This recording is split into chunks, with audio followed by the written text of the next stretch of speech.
Okay, so tugtugin mo yung riff na yon.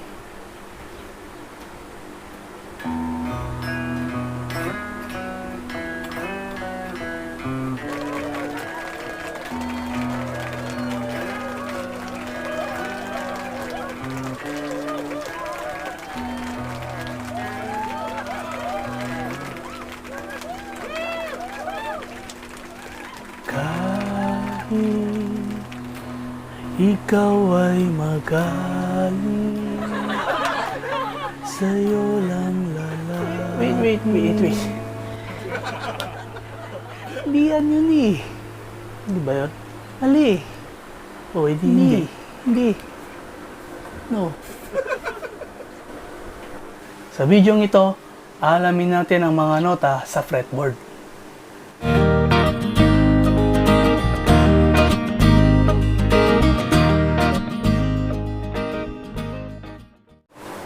Hi mga ka-Berts! Ako si Ka-Berto at welcome sa aking music channel, ang Musika Berto! Ngayon, aalamin natin ang mga nota dun sa fretboard.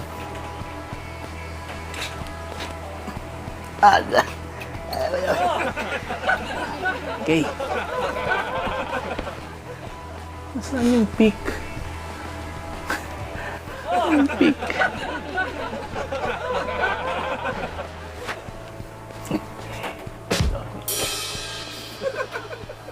Kung naalala nyo, itinuro ko sa inyo yung parts ng guitar. So, isa sa mga parts niya ay ang fretboard or fingerboard. Okay. So, dito, nandito yung mga strings at mga frets. Okay. Ano nga ba yung mga nota na nakapaligid dito sa strings at dito sa mga fret? Yan yung aalamin natin. Okay, let's start. So bilang isang beginner, ma-expose ka sa mga tinatawag na chords. So yung chord na yan ay group ng 3 or more notes. Okay. Group of 3 or more notes na kapag pinagsabay-sabay mo, may tinatawag na harmony. Buti pa yan, may harmony. Yan. Okay, so, group of 3 or more notes. So, nabanggit notes. Ano nga ba yung notes na yan? So, yung note, ito, note, ito, note, ito, note, ito, note, ito, note, ito, note. Pag pinagsama mo, may harmony, tawag dyan, chord. Okay? Yun. Nice. So, alamin natin, ano yung mga nota dito sa fret? Yung mga nota ng tinatawag na open string. Yan, ano yung mga yon? Okay, so ano nga ba ang open string? Open string yung open. Bukas, hindi, joke. Walang nakapatong na fingers, open string. Yan, open string ang tawag dyan. Yan. I-represent natin to sa isang picture, isang graphical representation. Okay. So, ito yan. Okay, yan. Yung picture na yan, okay, so yung picture na yan, parang tinitignan mo siya sa perspective na tumutugtog ka. So, nakikita mo na sa baba mo yung thickest, tapos yung panipis ng panipis yung string. Okay, so makikita mo dyan sa picture na yan. Okay, so yan. Ngayon, para ma-distinguish natin ma-distinguish natin yung kung anong string, which is which, gagawin natin siyang colored. So yung pinakamakapal ay red or maroon. Okay, maroon.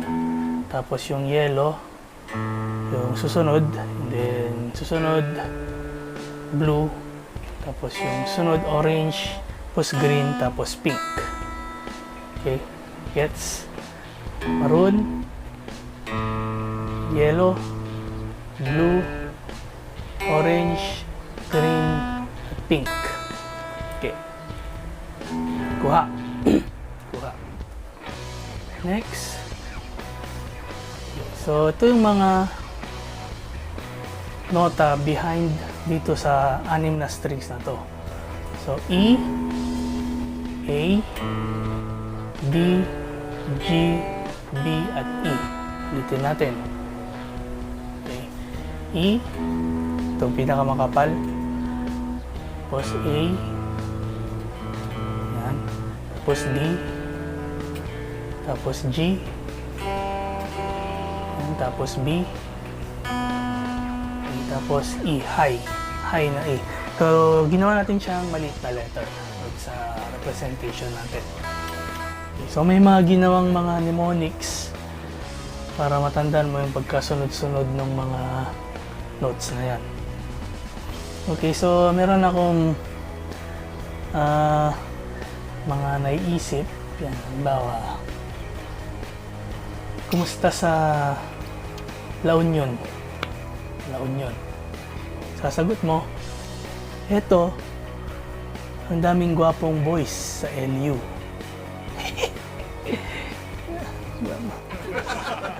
Mali.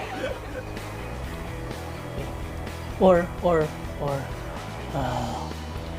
si Ellie ang dating gitarista at vokalista ng Eraserheads. Oh! Ayos, di ba? Okay. Sa English naman, yung Eddie ate dynamite, goodbye Eddie. Yun yung common. Eddie ate dynamite, goodbye Eddie. Yun yung mga tinuro ng mga American YouTubers natin. So yan, so alam na natin yung open string. Ngayon, syempre, yan, itong unang part dito, yan yung first fret, second fret, third, fourth, yan, fifth, 6, 7, 8, 9, 10, 11, 12. Dito sa 12, kung matatandaan nyo yung tinatawag na position markers, dalawa siya. Ibig sabihin, naka-isang octave na siya. So, ang octave, so halimbawa ito, E, 1 octave higher, yan, dito siya. So, dito sa 12, ulit na naman siya, magmula dito sa 12. So, parang ito, itong knot dito, yan, alala niyo yung knot. So, itong knot na to, ulit lang siya dito. Ito rin siya. Mas mataas nga lang, 1 octave higher. Okay, so dahil E ito, no? Dahil E ito, yung susunod dito sa isang fret, half step per fret pala, ibig sabihin half step siya. So dito sa E, half step higher is F. Okay, half step higher ng F ay F sharp or G flat. Okay, and then half step higher ay G, and then G sharp or G flat, A, and then A sharp or B flat, and then B, and then yung C, alam natin na B, wala ng B sharp or C flat, so half step higher ng B ay C, and then C sharp, and then D, and then D sharp or E flat, and then isang octave magmula dun sa E. Yan. E. Yan. So, E. Tapos ulit na naman. E, F sharp, kung tutuloy natin. G, A, ba? E, F, F sharp, G, G sharp, A. Ulit na naman. Okay. Kukuha nyo yun. So, memorize nyo lang yun. Yun na yun. Dali lang, di ba? Tapos, papansin nyo, ito, E din to. Diba? So, ulit lang yan. Parehas lang yan.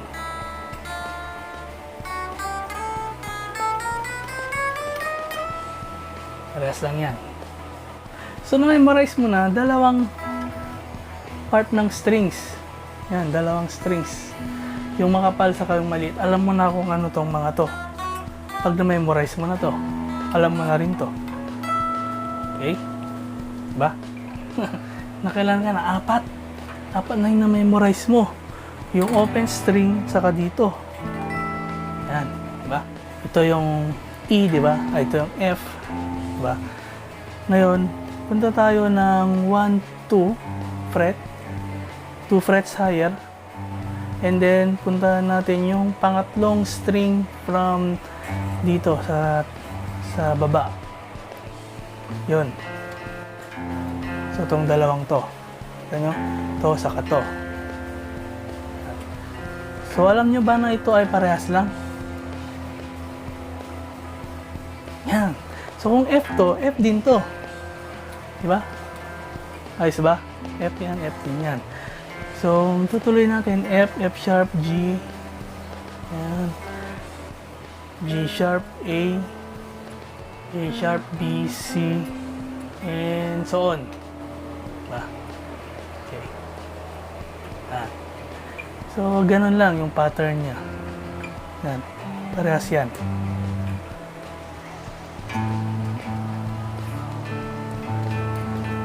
Parehas yan. Okay. So, itong A to, A din to. Ibig sabihin. Diba? Okay. Ngayon, dahil nga F to, half step lower ay E. Half step lower ay E flat or D sharp. Tapos ito, D na. Okay, D, F, si F. So, memorize mo na to. Memorize mo na rin to. Di ba? Ang dali, di ba? Okay, puntahan natin yung next. Itong yellow na string or yung pangalawang pinakamakapal na string. So, ito yung A string na tinatawag. Ito, isa rin to sa mga kailangan mo talagang i-memorize. So, sabi ko na, itong dalawa, ay itong isa, kailangan mong memorize, ito kailangan mong memorize. So, A, half step higher, A sharp, half step higher, B, and then C, and then D, ay C sharp pala, or D flat, and then D, and D, and then A, D sharp or E flat, and so on. And then dito nga, sa 12th fret, ulit lang siya. A na naman yan. Okay. So, memorize mo na to, So, ayan, ang dalawang string. Okay. Itong malupit dyan ngayon.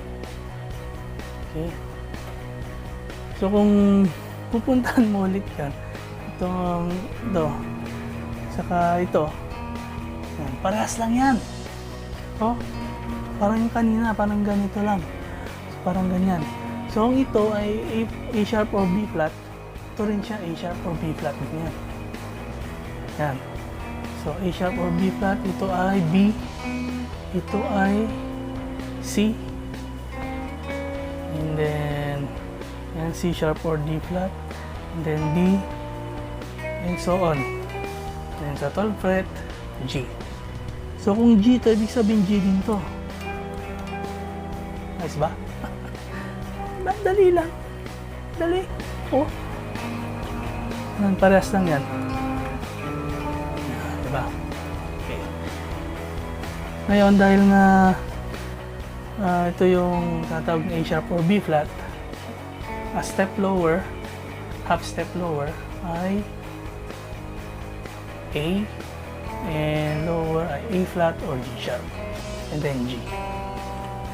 So ngayon, ito, mag-iba ngayon siya. Ngayon, tatlong fret na yun yung kailangan mong laktawan. Tatlong fret, and then dun sa next two strings above. Next two strings above. Yun siya. Kita nyo yun. Ito. So, kung ito ay D sharp or E flat, ito rin siya. D sharp or E flat. Yan, kita nyo? So, ibig sabihin, kung ito D sharp or E flat, a step higher, E, ito E, and then F, and then G, F sharp pala, or G flat, and then G, and then G sharp, etc. and so on, hanggang mapunta sa B. So, yun ang pinagkaiba niya. So, ito apat, ay tatlong steps. Tatlong steps na fret, tatlong fret, and then dun sa pangatlong, dun sa next two strings, dun siya. Hindi siya ganyan. Ganyan siya ngayon. Okay?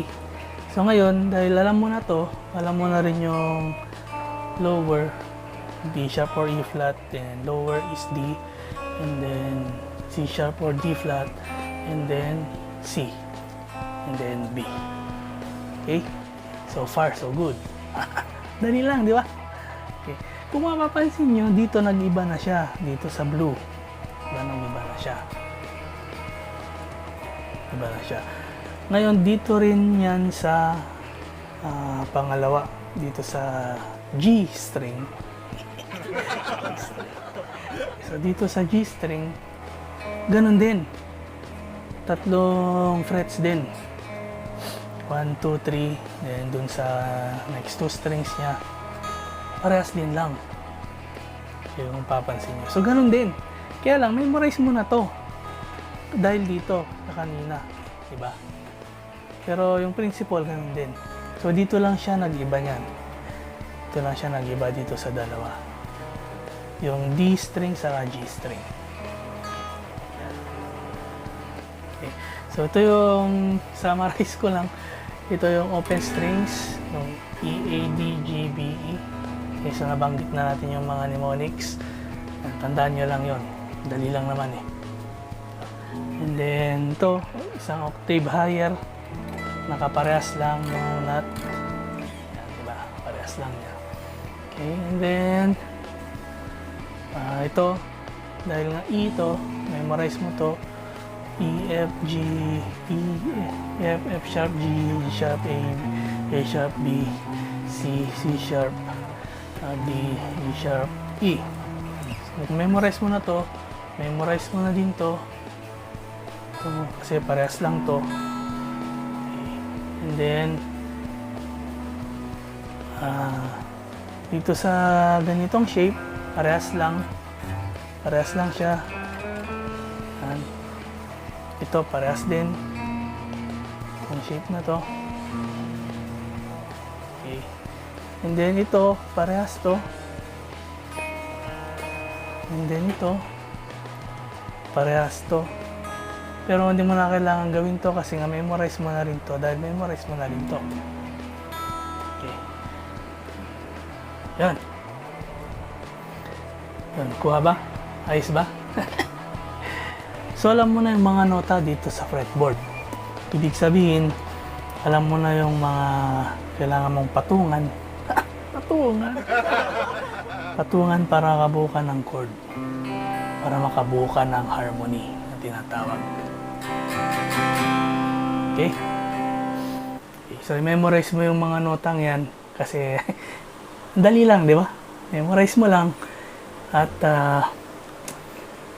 maging madali na lang sa'yo yung mga chords. Diba?